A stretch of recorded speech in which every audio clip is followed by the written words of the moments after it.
In today's video, I'm going to teach you how to add an issue type to a project in Jira Cloud. Whether you're managing a small team or overseeing a large-scale project, customizing issue types in Jira can greatly enhance the way you track tasks and work progress.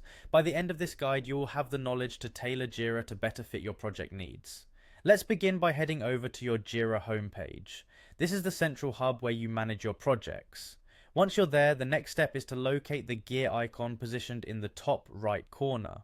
This icon is crucial as it provides access to various configuration settings. Click on it, and from the drop-down menu, select the option labeled Issues. This will direct you to the configuration settings. Now look towards the left-hand sidebar and find Issue Types. Selecting this will bring you to a section where you can manage existing issue types as well as add new ones.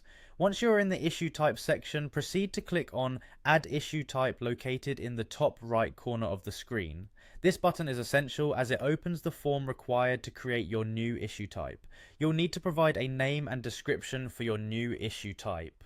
When choosing a name, make sure it clearly encapsulates the nature of the task or bug you aim to track. The description is equally important. It offers further clarification and context for team members who will be using this issue type. Investing time in these initial details can help prevent confusion down the line. The next decision revolves around classifying whether the new issue type should be a standard issue type or a subtask issue type. A standard issue type is ideal for standalone tasks, which are not dependent on another issue. On the other hand, a subtask issue type would be necessary if the issue is part of a larger task or project.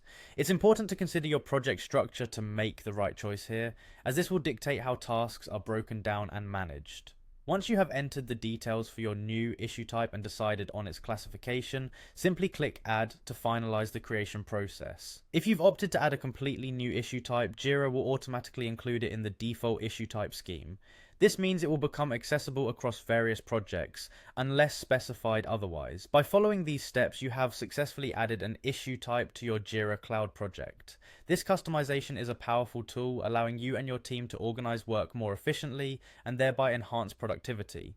Thank you for following along, and we wish you the best of luck with your project management endeavors. Be sure to explore more Jira functionalities to keep optimizing your workflow.